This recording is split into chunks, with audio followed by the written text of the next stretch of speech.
निरंजन जी, आप सुन रहे हैं, बीजेपी को भी निरंजन जी आपने सुना और आप समाजवादी पार्टी कांग्रेस को भी सुन रहे हैं। अब आप करंट सिनेरियो में क्या देखते हैं? क्या अपराध पहले के मुकाबले ज्यादा बढ़ गए हैं, या फिर हम इसे इस तरह से देखें कि अब रिपोर्ट ज्यादा हो रहे हैं, पहले रिपोर्ट नहीं होते थे? आप किस तरह से देख रहे हैं इस पूरे सिनेरियो को?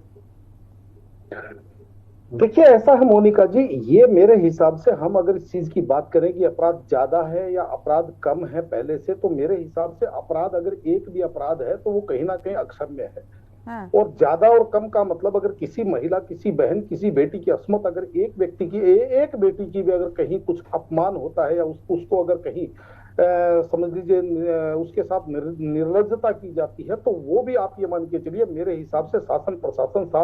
सरकार तमाम चीजों के ऊपर एक तरह का प्रश्न चिन्ह बनता है, और उसके लिए मेरे हिसाब से चीजें बनती हैं। रही बात उत्तर प्रदेश के अंदर वर्तमान सीनेरियो की, देखिए पहले कार्यकाल अगर हम योगी आदित्यनाथ जी की सरकार का हम छोड़ दें, तो दूसरे कार्यकाल के अंदर जब मैं ये चीज को देखता हूं तो मुझे ऐसा लगता है कि जिस सत्ता का, यानी कि जिन सरकारों का आंख नाक कान सारा का सारा शासन प्रशासन अगर उनका आंख नाक कान हो जाए, और जिसको कहते हैं कि जो धरातलीय स्थिति वहां तक पहुंचने में सक्षम ना हो, तो कहीं ना कहीं कदाचित ऐसी स्थिति होती है। क्योंकि जो भ्रष्ट तंत्र है, यानी कि मैं बात करता हूं एग्जीक्यूशन मशीनरी की, जो भ्रष्ट तंत्र है आज कहीं ना कहीं ऐसा लगता है कि सरकार उस भ्रष्ट तंत्र के उसी को अपना आंख नाक कान बना करके और उत्तर प्रदेश के अंदर सरकार चला रही है, और जिसको कहते हैं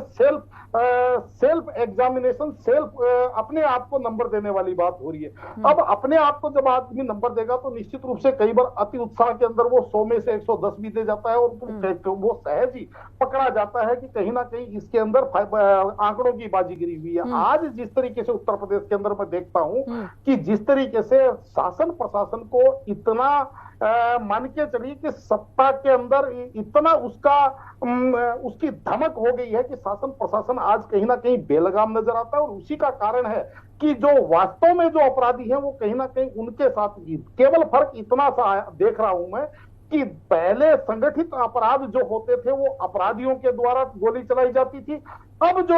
बदमाशी होती है वो पुलिस से सेटिंग करके किसी ना किसी का प्लॉट को कब्जा किया जाता है, किसी की बहन बेटी उठा ली जाती है तो वो पुलिस से सेटिंग करके, क्योंकि बहुत सारे मामले ऐसे मेरे भी संज्ञान में है कि जहां पे पीड़िताओं की रिपोर्ट लिखने में भी कहीं ना कहीं कोताही बरती जाती है, और जब तक किसी की अप्रोच या कहीं ना कहीं पैसा नहीं पहुंचता है तब तक सुनवाई नहीं होती। तो इस ऐसी चीजों से देखिए, अपराध चाहे संगठित अपराधियों के द्वारा हो, अपराध चाहे भ्रष्ट तंत्र के भ्रष्टाचार के द्वारा हो, अपराध तो जनता को सहना पड़ता है। और आज कहीं ना कहीं मैं तो आपके चैनल के माध्यम से सरकार और योगी आदित्यनाथ जी के तमाम जो उनके हित चिंतक हैं उनको ये बात कहना चाहता हूं कि एक बार आप धरातल पे उतरिए और वास्तविक स्थिति को पहचानिए, किस तरीके से प्रशासन समर्थित अपराध उत्पन्न हो रहा है। उसके ऊपर अगर आपने लगाम नहीं लगाई तो कहीं ना कहीं उत्तर प्रदेश वापस, मुझे ऐसा लग रहा है कि 2017 से पहले की पूर्व की स्थिति में जाता हुआ दिखाई देगा। 2017 के पूर्व की स्थिति में जाता हुआ नजर आ रहा है। निरंजन जी, ये समझाइए, देखिए हम यहाँ पर जिक्र ये कर रहे हैं कि अपराध ग्राफ जो है बढ़ गया है। अब आप राजनीतिक विश्लेषक हैं, पुरानी सरकारों के कंपैरिजन में, अभी की सरकार के कंपैरिजन में आपको चूक कहां पर नजर आती है? आपको क्या लगता है कि अभी अपराध जो है वो रजिस्टर ही नहीं हो रहे हैं, या पहले अपराध रजिस्टर नहीं हो रहे? उत्तर प्रदेश को अभी आप कहां स्टैंड होता हुआ देख रहे हैं? क्योंकि मुझे एक टिप्पणी यहां पर कोलकाता हाईकोर्ट की भी याद है जिसमें इस बात का जिक्र हुआ था कि अगर आपसे पश्चिम बंगाल में अपराध नहीं संभल रहे तो आप जाकर योगी आदित्यनाथ से सीख लीजिए। ये तो अदालत की तरफ से भी टिप्पणी आई थी, ऑब्वियसली आपको भी बात याद होगी। देखिए मोनिका जी, निश्चित रूप से मैं ये कहना चाहूंगा कि 2017 के बाद मणिपुर क्या नहीं बताया आदित्यनाथ जी ने उत्तर प्रदेश की कमांड संभाली, निश्चित रूप से आप ये समझ लीजिए कि पहले कार्यकाल के अंदर अभूतपूर्व काम हुआ, और संगठित अपराध जो उत्तर प्रदेश का था उसके ऊपर बहुत बड़ा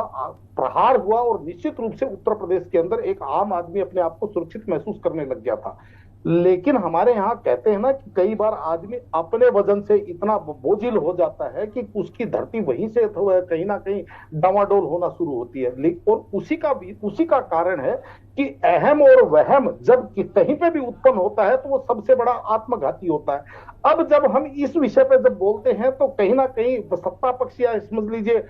भारतीय जनता पार्टी, उनको ऐसा लगता है कि हम उनके खिलाफ बोलते हैं, जबकि मेरा ये मानना है कि निंदक नियर राखिए आंगन कुटी छुआए, बिन पानी बिन तेल के निर्मल करे सुभाए। ना तो हमारा समाजवादी पार्टी से कोई लेना देना, ना हमारा कांग्रेस से कोई लेना देना है, और ना मैं भारतीय जनता पार्टी की कोई तनख्वाह या उससे कोई मैं सैलरी प्राप्त करता हूं। मेरा केवल ये मानना है कि जो समाज के अंदर मुझे सिनेरियो दिखता है, मैं आंकड़ों की बात नहीं करता, क्योंकि आंकड़ों की बाजीगरी तो जिस तरीके से शासन प्रशासन और वो जो वहां पे अपनी जिम्मेदारियां जो संभाल रहे हैं, वो आंकड़ों की बाजीगरी और रजिस्टर भरने और रजिस्टर खाली करने के अंदर तो उनको महारत हासिल होती है और उन्होंने उसकी बहुत भले तरीके से ट्रेनिंग ली हुई है। लेकिन वास्तविकता यह है कि जिस तरीके से मैं लोगों को रोते भी लगते देखता हूं कि हमारी सुनवाई नहीं हो रही, सामने वाले ने पैसा चढ़ा दिया, उसी की बात सुन रही है, अपराधी को ही कहीं ना कहीं इनोसेंट बना दिया जाता है, इनोसेंट को अपराधी बना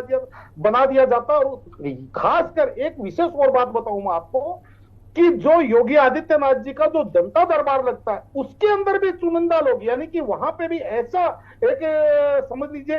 नेटवर्क तैयार हो गया है कि कौन लोग अंदर जाएंगे और वो जाकर के वहां क्या बोलेंगे, ये पहले से निर्धारित, यानी कि प्री क्लासेस बना करके और वहां भेजा जाता है ज्यादातर लोगों को। तो कहने का तात्पर्य योगी आदित्यनाथ जी कहीं ना कहीं उन्हीं अच्छा लोगों निरंजन जी, अभी इस बात का जिक्र कपिल जी ने किया कि योगी आदित्यनाथ यहाँ पर हिरार्की तक नहीं मान रहे हैं और वो अपने विधायकों को लेकर पुलिस वालों से कह रहे हैं या फिर लोगों से कह रहे हैं कि ये परेशान तो नहीं करता। तो दोनों बातों में डिस्पैरिटी नजर नहीं आती। एक तरफ वो आम जनता से ये सुनिश्चित करने की कोशिश कर रहे हैं कि खुद उनकी सरकार के लोग या उनके विधायक या फिर उनके प्रशासन के लोगों से कोई आम लोगों को दिक्कत तो नहीं है, और दूसरी तरफ ये बात कि जहां पर चुनिंदा लोगों को ही अंदर एंट्री है, इसमें थोड़ी डिस्पैरिटी आपको नजर नहीं आती निरंजन जी? नहीं, मैं तो जो मेरे लोगों से बात होती है, बहुत सारे पीड़ित ऐसे होते हैं जो मेरे से चर्चा करते हैं, मैं उनको कहता हूं कि आप योगी आदित्यनाथ जी के जनता दरबार में जाइए, वहां जाकर के गुहार लगाइए, महाराज जी सबकी सुनते हैं और तुरंत न्याय करते हैं। लेकिन कई लोग ऐसे हैं जो मेरी सलाह मान करके वहां पे गए और वहां से आप ये समझ लीजिए खाली झोली लेकर के वापस लौटे। उनका कहीं ना कहीं अंदर जाने का उनका रजिस्ट्रेशन भी नहीं हो पाया, यानी कि उनका अंदर जाने का नंबर भी नहीं आया। तो अगर मान लीजिए मेरे सामने अगर 2 4 5 7 10 उदाहरण ऐसे आ गए हैं तो मोनिका जी, मैं तो उसी चीज को ठीक है, बिल्कुल सही बात है। मैं जी ठीक है।